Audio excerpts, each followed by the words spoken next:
Assalamualaikum warahmatullahi wabarakatuh. Perkenalkan, nama saya Divanisa Fajriansyah. Di sini saya akan membahas soal ETS tentang rekonsiliasi bank. Di sini terdapat pembahasan soal. Yang pertama, dari PT Cilengsi Jaya melakukan rekonsiliasi pada laporan bank per 31 Desember 2021. Di sini diminta untuk menghitung saldo yang disesuaikan rekonsiliasi bank per 31 Desember 2021 dan membuat jurnal penyesuaian terkait rekonsiliasi bank. Yang pertama, di sini kita bagi dua, terdapat catatan bank dan catatan perusahaan. Yang pertama di sini saldo awal dari catatan bank terdapat Rp2.573.000. Lalu pada catatan perusahaan di sini terdapat Rp2.143.000. Selanjutnya ditambah deposit yang tidak dicatat, jadi ada sebesar Rp1.12.984.000 yang tidak dicatat pada catatan bank. Selanjutnya bank menerima pembayaran wesel tagih sebesar Rp1.694.393 dan beserta bunga 7% sebesar Rp118.607 untuk PT Cilengsi Jaya. Jadi totalnya di sini dari Rp1.694.393 ditambah Rp118.607, itu besarnya hasilnya adalah Rp1.813.000. Selanjutnya terdapat 3 cek yang dikeluarkan dalam periode sebesar Rp1.429.917. Terdapat 3 cek yang dikeluarkan dengan masing-masing nominalnya berbeda.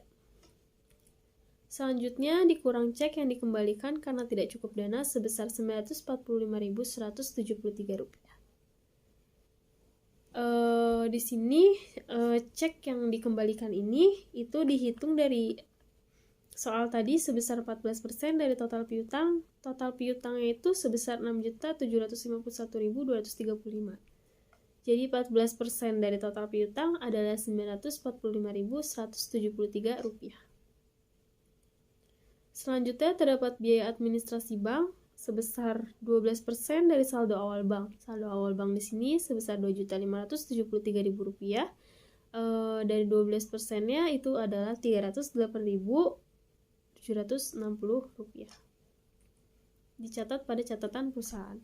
Selanjutnya terdapat cek yang beredar. Di sini disalah catat dengan nomor cek 413 sebesar Rp1.939.000 dan dicatatnya sebesar Rp1.393.000. Jika diteliti lagi, di sini terdapat selisih Rp546.000. Selanjutnya terdapat saldo yang disesuaikan antara pengurangan dari saldo awal deposit yang ditambah ini dikurang dengan cek yang beredar pada catatan bank sebesar Rp2.156.067. Lalu pada catatan perusahaan Rp3.956.000 hasil dari saldo awal ditambah dengan wesel yang diterima bunga bank ini, lalu dikurangi dengan Rp1.799.933 dari hasil cek yang dikembalikan karena dananya tidak cukup, biaya administrasi, dan salah mencatat. Di sini terdapat rincian dari rekonsiliasi bank yang sudah kita cari sebelumnya. Di sini saldo menurut laporan bank itu berarti saldo awal dari catatan bank sebesar Rp2.573.000 ditambah deposit yang tidak dicatat sebesar Rp1.012.984, maka hasilnya Rp3.585.984.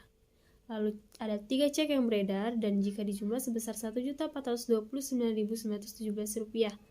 Di sini 3.500 ini dikurang dengan 1.400 sekian, hasilnya adalah Rp2.156.067. Lalu pada saldo menurut catatan perusahaan, pada saldo awalnya sebesar Rp2.143.000 dan di wesel bunga dan bunga yang diterima oleh bank itu jika sudah dijumlahkan dari bunga bank 7% itu sebesar Rp1.813.000. Maka hasilnya adalah Rp3.956.000.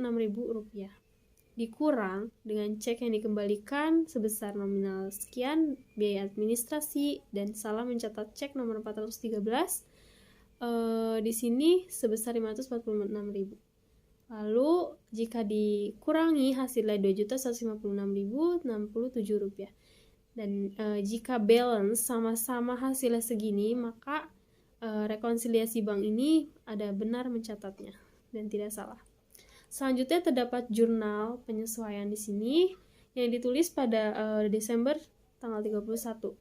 Di sini ada kas pada wesel tagih dan piutang bunga. Kasnya di debit sebesar 1.813.000, wesel tagih sebesar 1.694.393 rupiah di kredit, lalu piutang bunga 118.607 rupiah terdapat di kredit. Selanjutnya terdapat piutang dagang sebesar 945.173 di debit, beban administrasi 308.760 di debit, dan utang dagang 546.000 di debit. Sedangkan kas yang berisi cek dikembalikan, biaya administrasi, dan salah catat ini sebesar 1.799.933 rupiah dicatat pada kredit. Sekian dari saya yang akan saya jelaskan untuk soal ETS ini. Kurang lebihnya mohon maaf. Wassalamualaikum warahmatullahi wabarakatuh.